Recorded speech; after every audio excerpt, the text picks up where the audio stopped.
Hi ಎಲ್ಲರಿಗೂ ನಮಸ್ಕಾರ. ಮತ್ತೆ ನನ್ನ ಚಾನಲಿಗೆ ಸ್ವಾಗತ. ಓವನ್ ಇಲ್ಲದೆ ತವಾದಲ್ಲಿ ಹೋಟೆಲ್ ಸ್ಟೈಲಲ್ಲಿ ಸೇಮ್ ಅದೇ ಟೇಸ್ಟಲ್ಲಿ ಬರೋವಂಥ ಪನ್ನೀರ್ ಟಿಕ್ಕಾನ ಹೇಗೆ ಮಾಡೋದು ಅಂತ ನೋಡ್ಕೊಳ್ಳೋಣ. ತುಂಬಾ ಸಿಂಪಲ್ಲು, ಈಸಿಯಾಗಿ ಮಾಡ್ಕೋಬೋದು ಯಾರು ಬೇಕಾದರೂ.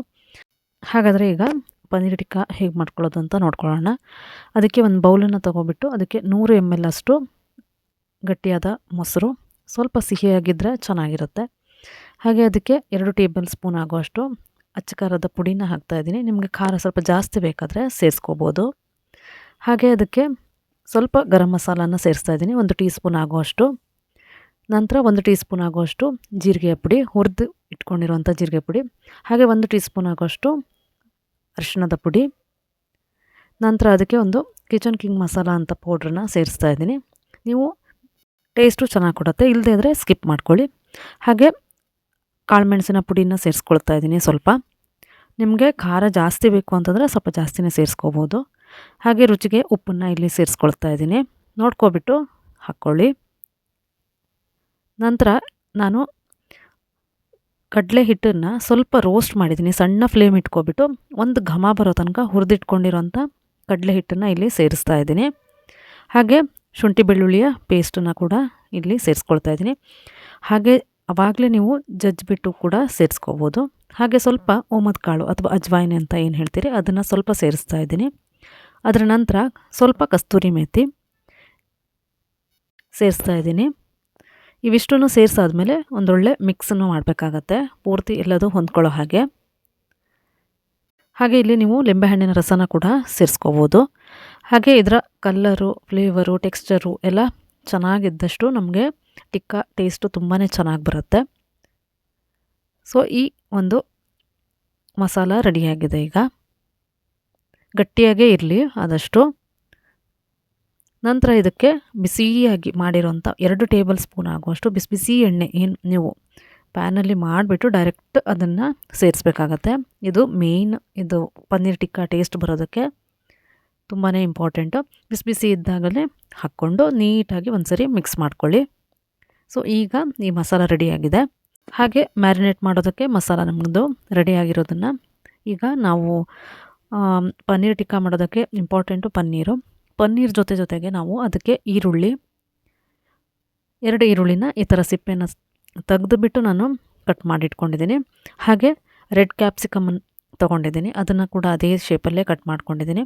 ಹಾಗೆ ಯೆಲ್ಲೋ ಕ್ಯಾಪ್ಸಿಕಮ್ ತೊಗೊಂಡಿದ್ದೀನಿ, ಗ್ರೀನ್ ಕ್ಯಾಪ್ಸಿಕಮ್ ಕೂಡ ತೊಗೊಂಡಿದ್ದೀನಿ. ಇವೆಲ್ಲ ಅರ್ಧ ಹಾಕಿದ್ದೀನಿ ನಾನು. ನಿಮ್ಗೆ ಎಷ್ಟು ಬೇಕೋ ಅಷ್ಟು ಹಾಕ್ಕೊಳ್ಳಿ, ಯಾವ್ದು ಸಿಗುತ್ತೋ ಅದನ್ನು ಹಾಕ್ಕೊಳ್ಳಿ. ಇಲ್ಲಿ ಪನ್ನೀರ್ ಟಿಕ್ಕಾ ಮಾಡೋದ್ರಿಂದ ಪನ್ನೀರ್ ಇಂಪಾರ್ಟೆಂಟು. ಒಂದು 100 ಗ್ರಾಮ್ಸ್ ಆಗೋಷ್ಟು ಕ್ಯೂಬ್ಸನ್ನು ಮಾಡ್ಕೊಂಡಿದ್ದೀನಿ. ಈ ಥರ ಕ್ಯೂಬ್ಸ್ ಆಗಿದ್ರೆ ಚೆನ್ನಾಗಿರುತ್ತೆ. ಸೊ ನಾವು ಸಪ್ರೇಟೇ ನೀವು ಮ್ಯಾರಿನೇಟ್ ಮಾಡ್ಬೋದು, ಬಟ್ ಕ್ಯೂಬ್ಸ್ ಚೆನ್ನಾಗಿ ನಿಮಗೆ ಇದ್ದರೆ ನೀವು ಎಲ್ಲದನ್ನು ಹಾಕಿಬಿಟ್ಟು ಈ ಥರ ಒಂದೇ ಸರಿ ಮ್ಯಾರಿನೇಟ್ ಮಾಡ್ಕೋಬೋದು. ಇಲ್ಲ ಅಂತಂದರೆ ನೀವು ಮೊದಲಿಗೆ ಪನ್ನೀರನ್ನು ಮ್ಯಾರಿನೇಟ್ ಮಾಡಿ ಸೈಡಿಗೆ ಇಟ್ಕೊಂಡು ಕ್ಯಾಪ್ಸಿಕಮನ್ನೆಲ್ಲ ನೆಕ್ಸ್ಟು ಈರುಳ್ಳಿ ಮತ್ತು ಕ್ಯಾಪ್ಸಿಕಮ್ ನೆಕ್ಸ್ಟ್ ಹಾಕ್ಕೋಬೋದು. ಹಾಗೆ ಮೇಲಿಂದ ನಾನು ಸ್ವಲ್ಪ ಕೊತ್ತಂಬರಿ ಸೊಪ್ಪನ್ನು ಕೂಡ ಹಾಕಿದ್ದೀನಿ, ಇದು ಕೂಡ ಒಂದು ಟೇಸ್ಟ್ ಕೊಡುತ್ತೆ. ಸೊ ಮ್ಯಾರಿನೇಟ್ ಮಾಡಿ ಜಾಸ್ತಿ ಹೊತ್ತಂತ ಇಡೋದೇನು ಬೇಡ, ಒಂದು 10 ನಿಮಿಷ ಬಿಡಿ ಸಾಕಾಗತ್ತೆ. ಹಾಗೆ ಈಗ ಒಂದು ಲಾಂಗ್ ಸ್ಟಿಕ್ ಬರುತ್ತಲ್ವ, ಸೊ ಆ ಥರದ ಸ್ಟಿಕ್ಕನ್ನು, ಬ್ಯಾಂಬೂ ಸ್ಟಿಕ್ ಬರುತ್ತೆ, ಸೊ ಅದನ್ನು ತಗೊಬಿಟ್ಟು ಫಸ್ಟಿಗೆ ಒಂದು ಆನಿಯನ್ನು, ಆಮೇಲೆ ಒಂದು ಪನ್ನೀರು, ಒಂದು ಕ್ಯಾಪ್ಸಿಕಮ್ಮು ಈ ಥರ ಹಾಕಿಬಿಟ್ಟು ಸೆಟ್ ಮಾಡಿ. ನಿಮ್ಗೆ ಯಾವ ಥರ ಇಷ್ಟ ಆಗುತ್ತೋ ಆ ಥರ ಸೆಟ್ ಮಾಡಿ. ಬಟ್ ಇವೆಷ್ಟು ಇರೋದ್ರಿಂದ ಕ್ಯಾಪ್ಸಿಕಮ್ ಒಂದು ಟೇಸ್ಟು, ಹಾಗೆ ಈರುಳ್ಳಿ ಕೂಡ ಒಂದು ಟೇಸ್ಟ್ ಕೊಡುತ್ತೆ. ಹಾಗೆ ಪನ್ನೀರ್ ಕೂಡ ಅಷ್ಟೇ, ಪನ್ನೀರ್ ತುಂಬಾ ಟೇಸ್ಟ್ ಚೆನ್ನಾಗಿ ಬರುತ್ತೆ. ಒಳ್ಳೆ ಪನ್ನೀರನ್ನು ಸೆಲೆಕ್ಟ್ ಮಾಡಿಬಿಟ್ಟು ಫ್ರೆಶ್ ಆಗಿದ್ದಾಗ ನೀವು ಮಾಡಿ, ತುಂಬ ಚೆನ್ನಾಗಿರುತ್ತೆ. ಸೊ ಈ ಥರ ನಾನು ಎಲ್ಲದನ್ನು ಸ್ಟಿಕ್ಕಿಗೆ ಹಾಕಿಬಿಟ್ಟು ರೆಡಿ ಮಾಡಿ ಇಟ್ಕೊಂಡಿದ್ದೀನಿ. ಈಗ ನಾನು ಮಾಡ್ತಾ ಇರೋವಂಥದ್ದು ತವಾದ ಮೇಲೆ ಮಾಡ್ತಾಯಿದ್ದೀನಿ, ತವಾ ಪನ್ನೀರ್ ಟಿಕ್ಕಾ. ಸೊ ಅದಕ್ಕೋಸ್ಕರ ಮೊದಲಿಗೆ ಚೆನ್ನಾಗಿ ತವಾನ ಬಿಸಿ ಮಾಡಿಬಿಟ್ಟು ಸಣ್ಣ ಫ್ಲೇಮ್ ಮಾಡಿ ಇಟ್ಕೊಂಡು ಎಣ್ಣೆ ಎಷ್ಟು ಬೇಕೋ ನೋಡ್ಕೊಬಿಟ್ಟು ಎಣ್ಣೆ ಹಾಕ್ಕೊಳ್ಳಿ. ನಿಮ್ಗೆ ಜಾಸ್ತಿ ಬೇಡ ಎಣ್ಣೆ, ನೋಡ್ಕೊಬಿಟ್ಟು ಎಣ್ಣೆನ ಹಾಕಿಬಿಟ್ಟು ಒಂದು ಸೈಡ್ ಪೂರ್ತಿನ ಈ ಥರ ಇಟ್ಕೊಬಿಡಿ. ಕೆಳಗಡೆ ಒಂದು ಸೈಡ್ ಪೂರ್ತಿ ಚೆನ್ನಾಗಿ ಸಣ್ಣ ಫ್ಲೇಮೇ ಇಟ್ಕೊಳ್ಳಿ. ಹಾಗೆ ಅದನ್ನು ಚೆನ್ನಾಗಿ ರೋಸ್ಟ್ ಮಾಡಿಕೊಂಡು ಫ್ರೈ ಮಾಡಿ.